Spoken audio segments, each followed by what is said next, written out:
Order! Order! You are an incorrigible delinquent at times. Behave yourself, man!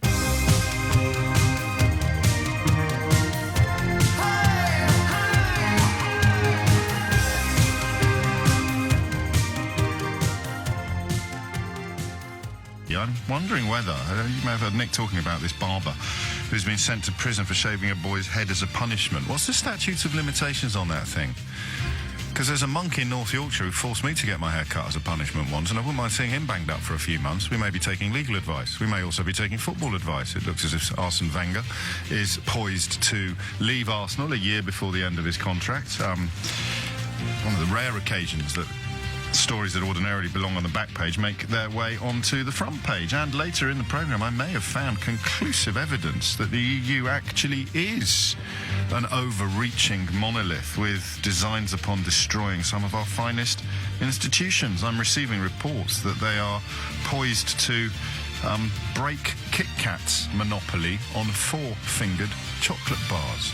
Whatever next. But first we cross live to Downing Street, where Theresa May is about to speak on the issue of individual ministerial responsibility, something that we've suspected recently on this programme might have disappeared. It might have become extinct. In fact, I think it was Peter Carrington, Lord Carrington, who last demonstrated genuine individual ministerial responsibility, which is when something disastrous happens in your department on your watch. In the case of Carrington, of course, it was the Argentinian invasion of the Falkland Islands. Then regardless of whether you can actually be held accountable according to a paper trail, whether or not there was evidence that you did something that caused it, it's like the captain carrying the can. The individual at the peak of the pyramid will take responsibility for anything that has gone on beneath it. It is by no means unique to the Conservative Party that that principle has been completely debased over the course of the last 30-odd years, and it is important to recognise that the last minister to properly introduce or to properly observe the rules of individual ministerial responsibility. Do you want to know how I know all this? It was in my A-level in 1990. Anyway, the last minister to do it, I think, I'm open to correction, was Peter Carrington, was Lord Carrington. We haven't actually seen it since. But we cross live now to Downing Street, where Theresa May has, I'm told, some very interesting things to say about the issue of individual ministerial responsibility, particularly interesting in the light of what we've discovered this week about her department when she was Home Secretary. Yesterday, one of her former advisors, the man who presided over the worst general election campaign in living memory and got rewarded with a Daily Telegraph column, tried to argue two things. Number one, that she was on holiday when the go-home vans were introduced and never liked them at all. Unfortunately, that's been rather roundly contradicted by somebody who was working in the Home Office at the time and has spoken of her personally intervening to ensure that the message on the vans were actually toughened up. Here's the quote. The Home Secretary was spoken to on holiday in Switzerland and the wording was slightly changed. It was toughened up slightly. So we got all sorts of issues going on with regard Windrush and individual here she is now. Theresa May. Yes, I think government has lost control of its immigration and asylum policy, frankly. I think we see a degree of chaos in what is happening, and what is perfectly clear from what has taken place and been admitted by the government and by Beverly Hughes in particular at the beginning of this week is that we have in this government ministers who simply don't know what is going on in their department. We have departments that deny the truth and have to have it dragged out of them. What's the remedy? Political remedy? Well, I mean, we've made it absolutely clear, and I agree. I mean, I think there are two things. I mean, I do think that Beverly should resign as minister on this particular issue. And I find it absolutely extraordinary that she has said in front of the Select Committee and in the House of Commons, she blamed officials in her department for this particular decision having been taken. I find it extraordinary that a minister isn't willing just to step up to the plate and take the responsibility. Right. And it seems to me that you don't have to take a ministerial job, you don't have to take the car and the extra pay and so forth, but when you do, there is responsibility that has to be taken with it. And I'm actually sick and tired of government ministers in this Labour government who simply blame other people when something goes wrong and are not willing to take responsibility for what is happening under this government and their decisions. Yeah, all right then. You could tell from the applause at the end and David Dimbleby grumbling in the middle of it that it wasn't actually live from Downing Street. It was on Question Time about 7 years ago. But I'm going to play... Who's in from management today? Do we know? How many of the head honchos are on? Because I'm quite tempted just to play this on loop until Sheila gets here at 1 o'clock. Yes, I think government has lost control of its immigration and asylum policy, frankly. I think we see a degree of chaos in what is happening, and what is perfectly clear from what has taken place and been admitted by the government at the beginning of this week is that we have in this government ministers who simply don't know what is going on in their department. We have departments that deny the truth and have to have it dragged out of them. I find it extraordinary that a minister isn't willing just to step up to the plate and take the responsibility. Right. And it seems to me that you don't have to take a ministerial job, you don't have to take the car and the extra pay and so forth, but when you do, there is responsibility that has to be taken with it. And I'm actually sick and tired of government ministers who simply blame other people when something goes wrong and are not willing to take responsibility for what is happening under this government and their decisions. I mean, what do you say at this point? It's 9 minutes after 10. We're not even supposed to be talking about this until the second hour. But it's such a comprehensive and complete contradiction of her own conduct in office. Could not have been written. Not even Armando Iannucci could have scaled such satirical heights. And what will happen? Well, as long as the Daily Mail and Rupert Murdoch decide that she is currently the safest available pair of hands to deliver the Brexit that will enrich them and make the rest of us poorer, then she'll probably stay there. And make no mistake about why Amber Rudd is in the firing line from those newspapers and those commentators, despite the fact that everything she's presided over since becoming Home Secretary was put in place by the Prime Minister, Theresa May. I'll tell you why that's happening. They're frightened of Amber Rudd. Amber Rudd seems to be a politician of some conscience, albeit that she's far from perfect, and she wouldn't preside over a government that that persisted in leading the country towards utterly unnecessary and avoidable decline. Interesting times we live in. And then, I mean, almost to put the dot on the I in satire, you've got the Times reporting today that the Cabinet is split over immigration policy. This, of course, with regard to the 3.5 million European Union citizens. This, of course, is the policy that Theresa May was the only member of the last Cabinet to insist on keeping. David Cameron, as George Osborne has told us, wanted to immediately offer full security and protection to the 3.5 million EU citizens living here. And one person in the Cabinet objected, Theresa May. So quite how anybody with a straight face can write about the Cabinet being split over immigration because Brexit ministers, pro-Brexit ministers apparently want to move faster to finalise key issues such as the access that EU citizens will have to Britain's labour market, etc., is frankly laughable. Should we play it one more time and then start the programme fresh after the 1:15 break? Because, look, you know me, I'm a magpie. And occasionally I stumble upon, and a lot of you will have seen this already, it's on social media, but occasionally you stumble upon something that makes you feel a curious combination of dismay and relief. What do you mean by that, James? Well, what I mean by that is I'm relieved I'm not mad, you know? That the Emperor is really, really naked. This scale of hypocrisy from a sitting Prime Minister can only be allowed when 80 to 90% of the media, and unfortunately broadcast fits into that once you leave the BBC, which is so cowed and cowardly at the moment. 80 to 90% of all the media in this country now is for reasons that I don't think anyone can fully explain, slavishly forcing the population towards the cliff edge. And if that wasn't the case, then you'd have to conclude that hypocrisy on this scale would be on every front page in the country, wouldn't it? Unfortunately, it's left to little old me. Yes, I think government has lost control of its immigration and asylum policy, frankly. I think we see a degree of chaos in what is happening, and what is perfectly clear from what has taken place and been admitted by the government at the beginning of this week is that we have in this government ministers who simply don't know what is going on in their department. We have departments that deny the truth and have to have it dragged out of them. I find it extraordinary that a minister isn't willing just to step up to the plate and take the responsibility. Right. And it seems to me that You don't have to take a ministerial job. You don't have to take the car and the extra pay and so forth. But when you do, there is responsibility that has to be taken with it. And I'm actually sick and tired of government ministers who simply blame other people when something goes wrong and are not willing to take responsibility for what is happening under this government and their decisions.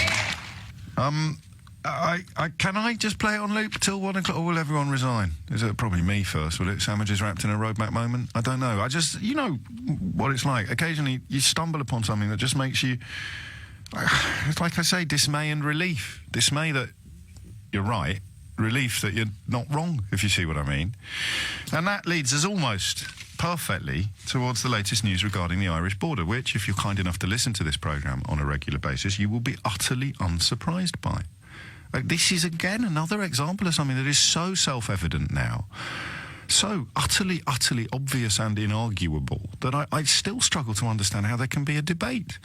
You cannot have the terms of the Good Friday Agreement observed without retaining membership of a customs union. I mean, arguably the single market, but certainly the customs union. It just can't be done. Physically, politically, or legally. It can't be done. How do we know this? Because we've read both. The definition of the customs union and the contents of the Good Friday Agreement. Of all the people, I don't know who we'd put top of the list of people that should be held to the account that Theresa May just so perfectly described. Theresa Villiers was Northern Ireland Secretary when she was campaigning for Brexit. Do you remember, we interviewed her? Can we dig that out as well? See, when we interviewed her, didn't we make it clear that she'd not properly understood the terms of her own department's brief? I think we did, but I don't want to pat myself on the back unduly. I may have misremembered it. So today we learn that the somewhat back of a fag packet British proposal regarding the Irish border is nonsense. I guess the only way you can cling to the idea that this is somehow avoidable is if you're still subscribing to the school of thought that the European Union is some dreadful institution hell-bent upon the destruction of the United Kingdom. The European Union is hell-bent upon the defence of European Union members, the defence of their interests. Too late for us, but Ireland know which side of their bread is buttered, and then the European Union recognises that you cannot protect the security of the Republic of Ireland with regard to that border, both commercial and arguably national security, without fully observing the terms of trade that would see the rules on both sides of the border retained as identical. I mean, you can tell from my voice, I want to do this in a way that isn't sweeping, but I don't understand anymore. I genuinely don't understand anymore why we're still arguing. You can't do it. You sit there and say, oh, someone clever will come along with a solution. When? Who?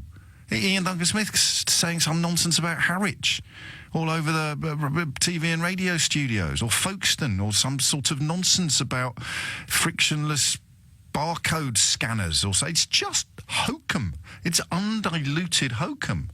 And still the debate continues, so much so that the utterly predictable and wholly inevitable collapse of the UK government's proposals for the border constitutes news. Peter Foster, the Europe editor of the Daily Telegraph, absolutely nailing his brief, despite, of course, suffering the indignity of having to work for a newspaper that campaigned against the European Union membership.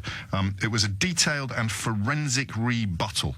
A source who attended the meeting, or has been briefed on Wednesday's meeting, told Peter Foster of the Telegraph, it was made clear that none of the UK's customs options will work. None of them. It's not that they're undesirable or less than perfect. None of them will work. So once again, I throw open my phone lines to my listeners who have a deeper investment in matters Irish than I do. Mine is mostly historical and emotional. Your bond is geographical and immediate. You're there. You're in Northern Ireland. Does anybody know how this debate can still be alive when everybody who understands anything about the issues recognises that this had to happen? It had to happen. You heard caller after caller after caller on this programme speaking from positions of understanding and relative expertise, describing how there can be no solution once that lie that 17-odd million people knew they were voting to leave the customs union, when, if they're anything like me, they'd have struggled to tell you what it was on the day of the actual vote. It's amazing, actually. The less people understand of what the customs union is, the more adamant that they are that they voted to leave it. Have you noticed this? It'd be funny if it was happening in another country. So it had to happen. So I think the question I've got for you today is, how can this still be a debate when all of the evidence now is on one side? And on the other side, you can't even bleat about passports and fish anymore. Those ships have sailed. So why are we still debating Ireland? It is clear now that the proposals the government put forward, as anybody who understands both the terms of customs union and the content of the Good Friday Agreement could have told you, have fallen apart. They're in tatters, according to the front page of the Brexit supporting Daily Telegraph. And I want you to call me now, ideally from Ireland or Northern Ireland, and just tell me what is on the other side of the argument that I'm missing. I know that there are ludicrous claims about Norway and Sweden and other international borders that completely ignore those countries' memberships of single markets, customs unions, whatever it may be. Schengen, in a lot of cases. Oh, we can be like Switzerland. Schengen, yeah. Okay, you can join Schengen, but then you're going to have even fewer controls on your borders than you had before you left the European Union. And the weirdest bit of this, the psychodrama, if you like, is built upon the idea that there is still an argument to be had. That's what I want to try. I know it's a little odd. That's what I want to try and get under, the psychological, if you like, rather than the political. How can anybody still be arguing that it's possible to leave the customs union and the single market without having a hard border between a country that's still in the customs union and the single market and a country that isn't? It is impossible. So I guess the closest thing you get to honesty would be somebody like Nigel Lawson, who increasingly seems to be suggesting that we'll sacrifice the Good Friday Agreement upon the altar of unicorns. And I need a new catchphrase, actually. I can't keep saying blue passports and fish, because the blue passports are being made in France and the fishing quotas are still going to be in the gift of the European Union for at least the period of transition. So 0345 6060 973 is the number you need, just to tell me why you think this debate is still ongoing. That's what I want. Why is it still ongoing? What is it that is eluding government? And have you noticed how they don't put up their own people anymore to talk about this? You very, very rarely hear a minister trying to defend it. They'll put up Ian Duncan Smith or Nigel Lawson, or even people from my profession, but they'll never put up an actual government minister. Why? Because there is no position to defend. And for the zillionth time in 2018, I say to you, I would love to be wrong. Ken's in Brent Cross. Ken, what would you like to say? Hi, James. Hello. I'd love you to be wrong as well. This is a no-brainer for an Irishman living in England whose father was basically of a Republican background. Okay. This just became a no-brainer as soon as it was drawn up, because the agreement, the Good Friday Agreement, had to keep in substance and form to the way it was. Now, I was saying to your researcher, I spent the 31st of October in Germany with a group of Orange men, very openly Orange men, at the Reformation, the 500th anniversary of the Reformation, and they said even though Theresa May threw the bone to Arlene Foster To the DUP. To the DUP back in election time, they knew it was all over, and they said there is only one way this is going to go, and that's back to the bomb and bullet. Well, why would they say that, Ken? Forgive me, because, I mean, there is another way it could go, which is the way it seems to be going at the moment, which is eventually reality's going to bite, and they'll probably try and blame it on the EU and say everything could have been brilliant if only the EU had let us introduce a magic border in Ireland. We could have sailed off into a brave new dawn. I think it's more likely that this could scupper some of the more ludicrous hopes rather than necessarily end with. What makes you think it's going to be a hard border and therefore a return to the bomb and the bullet? Well, it's not a hard border, James. It's effectively a border in the Irish Sea. So whichever way it's dressed up, as far as Northern Ireland unionists are concerned, it is a 32-county Ireland by any other name. But what would the bomb and the bullet be aimed at, though? What would the Orange men are saying? There is no way. So even the Orange men see that there's no way this can end with a border on the land. Correct. It has to end with a border in the sea, which is a de facto, for commercial purposes, unification of Ireland. And you're suggesting that unionist terrorists would launch attacks in protest at that de facto unification. Correct. Right. Or indeed find they're just so overwhelmed in Irishness over in the north that they'll take some kind of a package to relocate back to Scotland, where the Flaxman came from, or whatever. I'm not being racist or in any way. This is just an obvious byproduct of what has gone wrong. But the Good Friday Agreement does leave, and I appreciate the DUP weren't supporters, were they, of the Good Friday Agreement?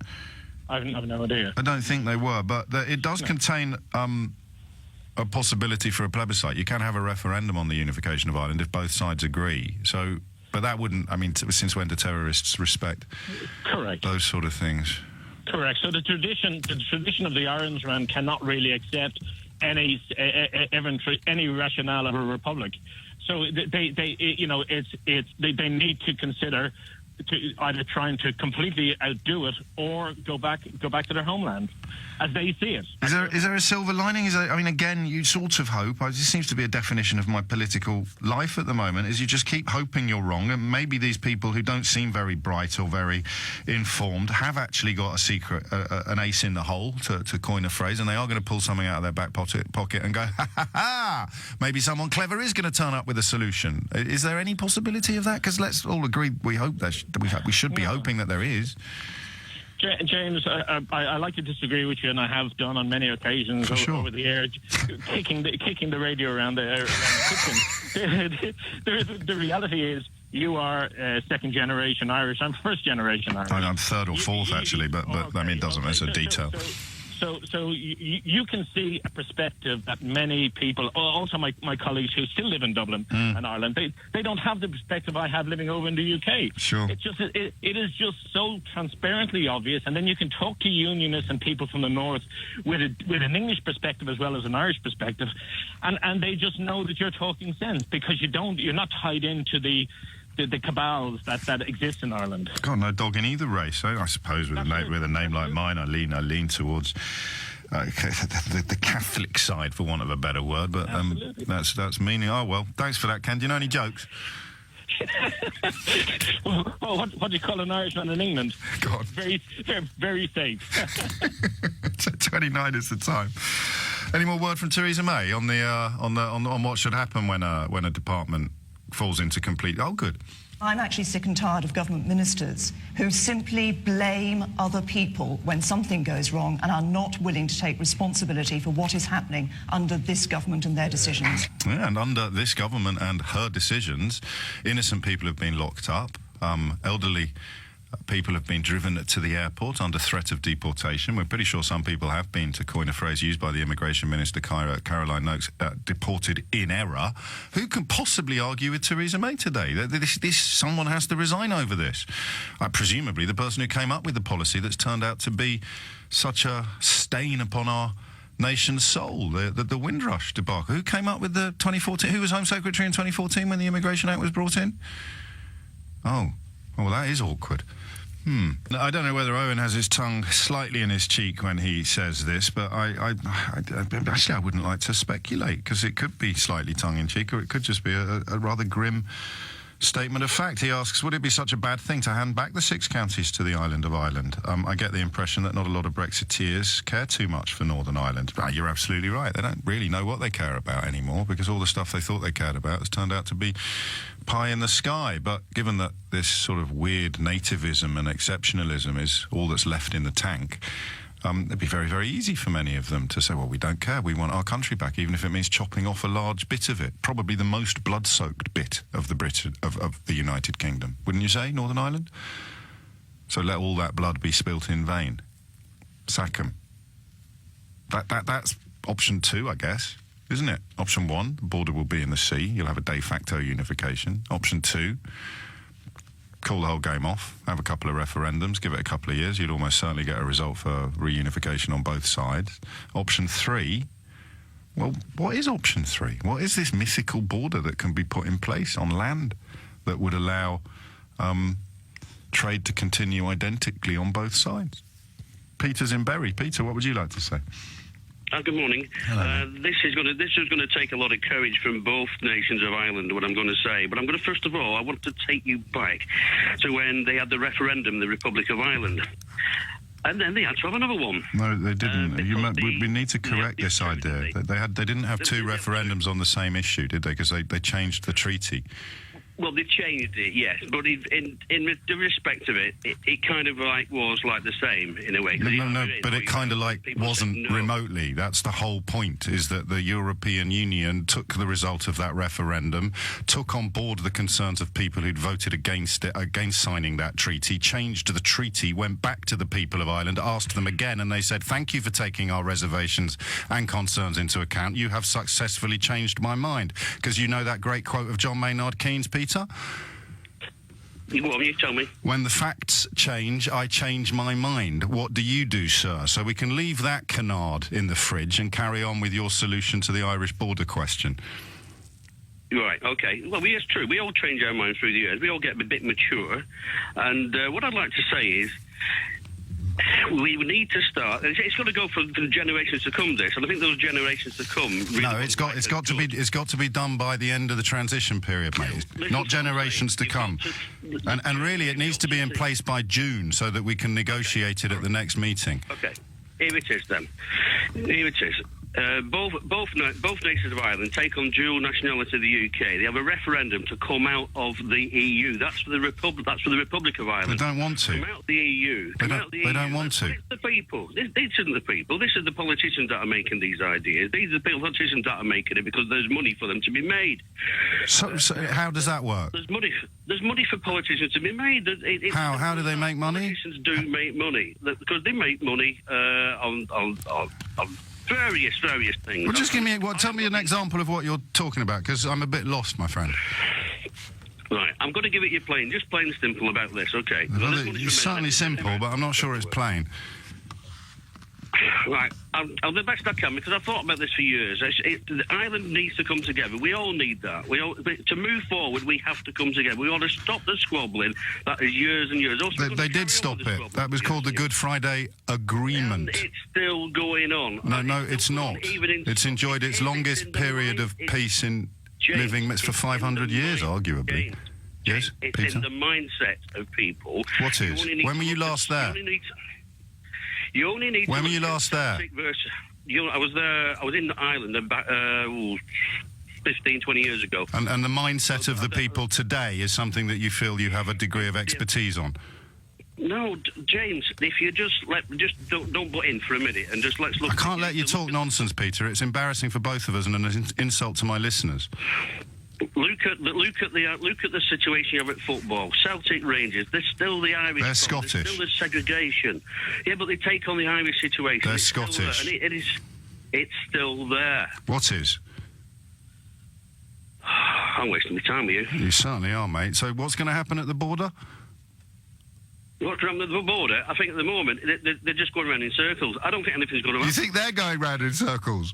They're going around in circles. So what's going to happen at the border? What's the solution to having identical trading conditions on both sides of a border while only one side is in the single market and the customs union? How's that going to work, Peter? I heard some of the earlier saying we can go off number plate recognition. Yes, they were talking twaddle, mate. Yeah, absolute twaddle. So how's it going to work? The only other solution is, if that's the case, that you go off microchip properly, so you microchip the population, so you know who's in there. Well, there we go. So you're gonna. What if they don't want to be microchipped? Is it going to be compulsory? Well, that's it. So your answer is, now that we've really getting to the crux of it, and your insight into the mindset of the people of two countries, one of which you visited 20 years ago, we need to compulsorily microchip all of them. No, these are the problems. These are the things that you hear that could happen. People get. So what's your solution? You phoned in to tell me your solution. What's your solution? The solution is to give a referendum to the whole of Ireland. Do you want to come together as one nation? And then also throw in the question: would you like to be dual nationality for the UK and Irish? And then you've got a good commerce. The pound is very strong. I think the pound is even stronger than the euro. What are you talking about, Peter? Give the chance for the Irish people to vote. The Irish people don't want a referendum on what you describe. The Irish people are perfectly happy where they are. What are you talking about? You think that the British government should force the Irish government to have a referendum on something they don't want to have a referendum on? And the alternative is to put microchips in them all because you went there 20 years ago and you got an insight into their mindset built upon your knowledge of football in Glasgow. On a scale of 1 to 10, how well do you think this gone for you, Peter? I'd say about 7. Would you really? And your vote, my friend, is worth the same as mine. What an absolute travesty. Bob's in Romford. Bob, what's going on? Yeah, I'd like to try and come at this at a slightly different angle. Well, that would be wise, my friend. Very, very wise. The EU obviously wants access to the money that we've agreed to pay them as an out-of-court settlement, the 35 to... No, that is the observance of our financial commitments that were already established under the terms of our trading treaty. So if we don't pay it, we might as well put a big sign up at Dover saying, don't believe a word we say, we'll break trust, we'll break contracts as easily as Boris Johnson cheats on his wives. Actually, what it is at the moment is it's an offer... It's been agreed, Bob. Yeah, no, it's in a draft agreement. It's been agreed. They couldn't press on with the trade negotiations until they'd agreed the divorce settlement. Do you people watch the news? We have to agree that it's a draft agreement at the moment because it hasn't been completed. Oh, crikey. And you remember the EU's dictum that nothing is agreed till everything's agreed? Yes, and we don't move on to the second stage of negotiations until the 3 stages have been agreed in the first. Ireland, the fate of EU citizens and the divorce settlement. They've kicked Ireland into the long grass. The fate of the EU citizens has kind of been fudged. The only thing they've agreed on is the so-called divorce settlement. But you carry on with your genius analysis. Well, OK, thank you for that. I appreciate the sarcasm. And have you seen the news today about that divorce bill, have you? From the National Audit Office? I haven't seen the news today yet. It's gone up. Yeah, OK. By about £10 billion. Right, so there could be more at stake. But the point I'm going to make is if the EU pushes the UK government into a corner on the Irish border... What corner? How is it a corner? Because we keep bringing them solutions in a game of bring me... What's the solution that works, Bob? No, I'm not going to get into the detailed solution. But why have you phoned me? Because it's about the negotiation. It's about what solution works, Bob. The whole programme is dedicated to the self-evident truth that you cannot solve this problem while observing the tenets of the Good Friday Agreement and the rules of customs union membership. But you told me there is a solution. What is it? I'm not talking about the solution. Well, I am, and it's my show. So what is the solution? The solution will be found if there's good faith negotiation on both sides. At the moment, that's not what we've got. So you have absolutely no idea what it's going to look like, smell like or talk like, but you're supremely confident that it's going to turn up one day. I am confident, but fortunately I'm not involved in the negotiations. But you couldn't do any worse, Bob. We could talk for hours. Are you going to offer up a scintilla of explanation as to what this thing on the horizon actually looks like, or are you just going to keep saying, no, something will come up, it has to be good, someone clever will come along and solve it? We've only been doing it for 22 months. I'm trying to tell you how it will eventually be settled. Go on then. It will be settled because at the moment the UK government cannot possibly agree to a border down the Irish Sea. No government could do that, regardless of whether they were propped up by the DUP or whether they had a 150-seat majority. Why not? No UK government would ever agree to cutting off... Why not? Northern Ireland. They won't. They're constitutionally part of the UK. They're never going to do Why not? They keep saying, why not? That's ridiculous. But the last caller was telling me it was inevitable. So I'm respecting his But I'm brand of nonsense. I'm dealing in the real world here. You're not dealing in the real world, Bob. You just said, I've got no idea what it is or how it could work. All of the experts say that it can't, but Bob knows better. We're not going to cut off Northern Ireland, are we? We're not going to cut them off. That's an unreasonable position. Well, the last polling on it said that most Brexit voters would be happy to cut off Northern Ireland.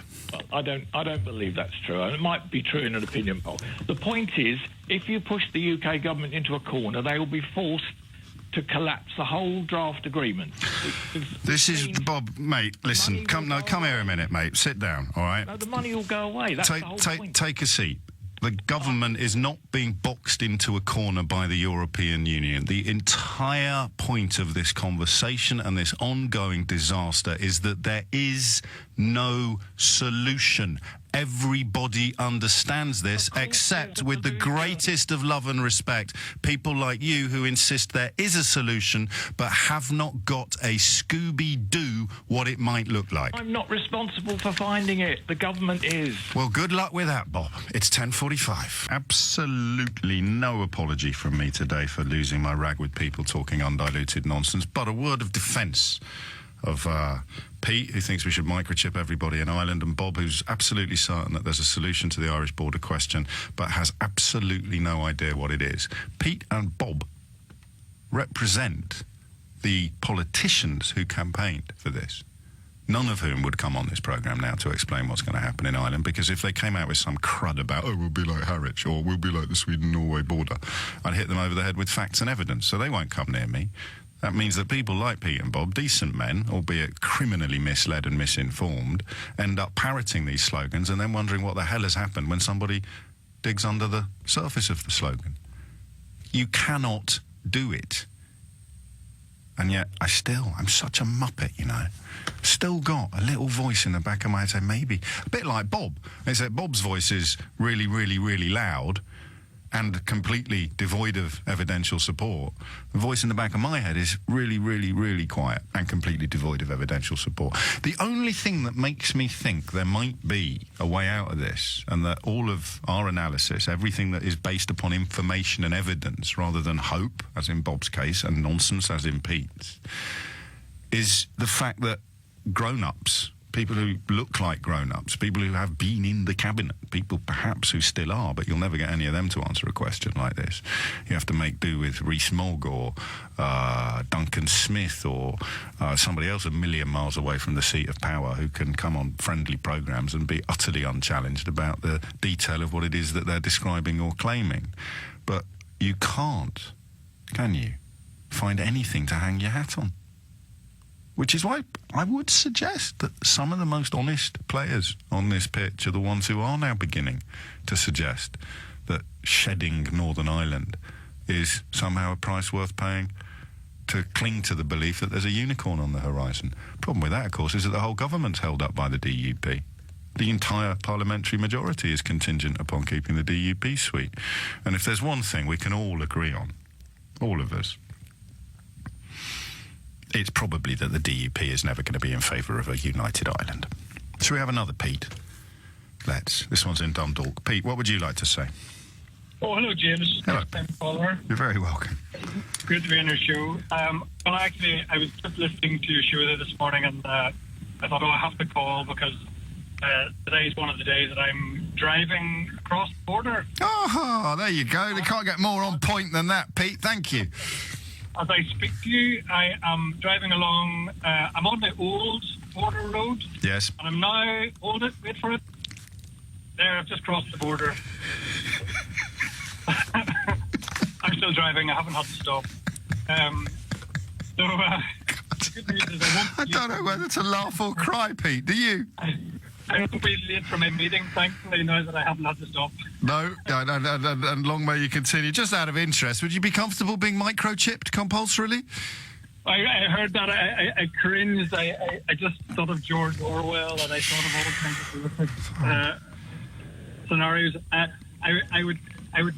I hope that guy is able to catch a few well-known criminals so that he can microchip them. That'd be an interesting. They line them all up, stick them, I don't know, stick them all in a holding cell. Got a good, strong history of internment, haven't we? I suppose we could try something like that to make sure everyone gets their chip. Have you got anything for me? Can you throw me the tiniest bone, a little morsel of marrow, just to make me think that maybe there is a solution that would recognise both the Good Friday Agreement and the fundamental requirements of single market and customs union membership? I'm sorry, Jim. Oh, come on, Pete. Not good enough. Come on. I'm afraid there are better minds than mine that haven't been able to answer this question. It's just that the difficulty that we have, of course, is that it's not. There's a lot of talk about hard borders and soft borders, but somebody from here,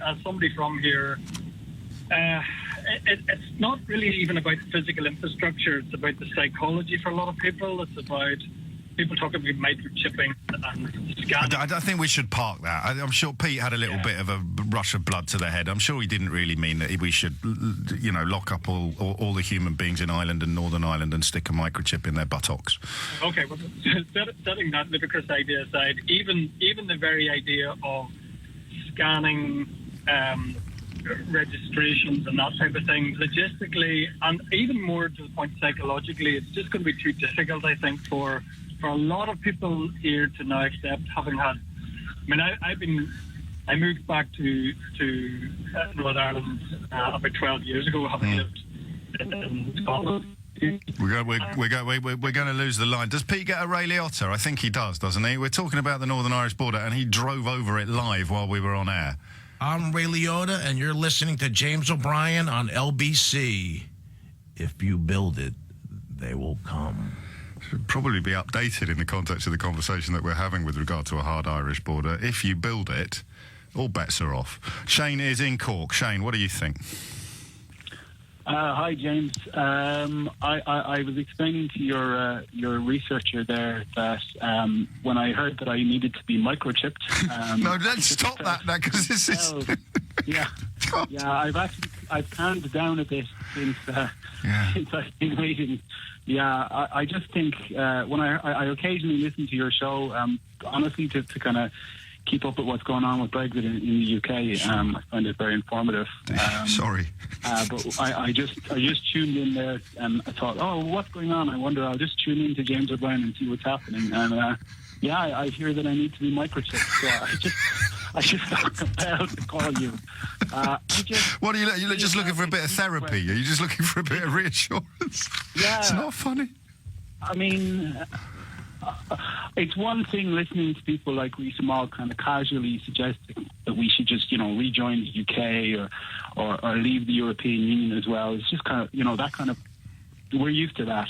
But just to hear somebody on the radio in the UK, on national radio, suggest that everyone in Ireland needs to be microchipped. Could we leave the microchips? He's a bloke in Bury. He hasn't got his hand on the tiller yet. Although, to be honest, he's come up with a more meaningful suggestion than anybody in the cabinet has so far. Like you say, the only people that will pop up in friendly studios are the ones that are spouting utter gibberish about Harwich and number plate recognitions, and for reasons I struggle to understand, especially at the BBC, they go completely unchallenged. What happens when you challenge them?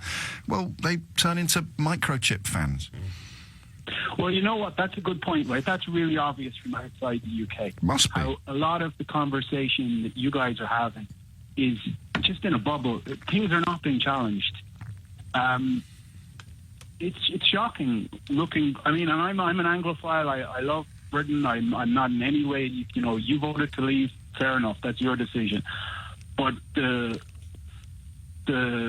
ignorance level of ignorance about some of the basic facts and the idea that your sovereignty trumps everybody else's. Yeah, well, that's the other suggestion. You're all going to have a referendum, whether you like it or not. We're going to make you have a referendum because there is a subtext to this, isn't it? And it is a kind of post-imperial exceptionalism. You're Irish. You jolly well do what we say. You did for 500 years. It's probably a mistake to have let you have independence. Bloody De Valera and his troubled rats.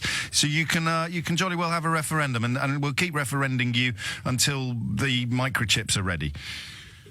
Yeah. Yeah. Mate, I'm sorry. I will personally protect you if they come after you with their microchip gun. All right? Yeah. Thanks. I've got your back side. I've got to squeeze in one more. I might come back to this after the news because I don't know whether to laugh or cry, which is usually quite a good sign of how well the conversation is going. Anyone got a solution yet? Okay. Ian is in Hitchin. Ian, what's going on? Morning, James. Ian. I'm not going to mention the microchip thing, just in case I find some Hertfordshire to do it. Yeah, that's true. That'll be next. Hitchin. Microchip the people of Hitchin until they do what we want. Go on. Well, my thing is I hear so much conversation about the Irish border, and most of it is from people who have never been there or seen it. No, Pete went there 15 or 20 years ago, and he knows a lot about Scottish football, so he does have a unique insight into the mindset of the Irish people. Well, my granny, a farm right on the border, 75 metres. My mum and dad moved back there 10 years ago, so the border has been something that's been extremely part of my life. Now, yes. Where my mum lives, very remote area, there are 3 bridge crossings within 2 miles. Now, during Troubles, the army blew up all those bridges. That was the only way they could see to keep, weapons and stuff coming across the border. It didn't work because every time they blew them up, the farmers would just fill them back in. Yeah, and they've already said they'd do it again, the farmers, because some of them have got land on both sides of the blinking border now, haven't they? And they help each other out. My wife is constantly going across the border. But the thing is also, when people spout the idea of these cameras, they wouldn't last a night. The guy from Dundalk was very clear. It's in the mindset as well. It's psychological. It's like the idea people can imagine at the bottom of their garden, there's a little man sitting in a hut, and you have to be checked every time you go across. Yeah. It can't happen, and it won't happen. But then what will happen? What will happen then? Because I think you're right, and I still have this little voice in the back of my head saying, no, maybe there is, a unicorn will arrive by tea time with a wonderful plan on its back. But I think you're right. It can't happen. So what will happen? Well, the only thing I can see is the border in the Irish Sea. However, you've got the other section of the community who will be vehemently against that. And how can that happen if the government relies upon the DUP? And God knows which way Labour will jump under Corbyn, but if the government's relying on the DUP to get anything through Parliament, one thing everybody can agree on is that the DUP are not going to vote for the de facto reunification of the island of Ireland. No, absolutely. So as for the last 600 or even 30 years, we are going to have a political stalemate that will increase frustration, increase tension, and there's a real fear that whichever side comes out losing will go back to the bomb and the bullet. And it will be real terror. There will be border terror. It won't be against soldiers. It won't be against Crown Forces. And it won't be confined to the other side of the Irish Sea either, because the responsibility for the mess. Yeah, and it's a really scary... Well, I'll tell you where I think we're heading. I've got the music rising in the background. Thank you for that. It's sort of amazing contributions from all sides of the argument. Literally all sides of the argument. It seems to me, and I hesitate to say this because I don't think I've been wrong about anything yet in the last 21, 22 months with regard to what's going to unfold. Absolutely nothing. Even the fish and the passports. It seems to me that we're heading towards a point where if we're offered a choice as a country between waving goodbye to Ireland in order to hang on to Brexit, a lot of people might do so.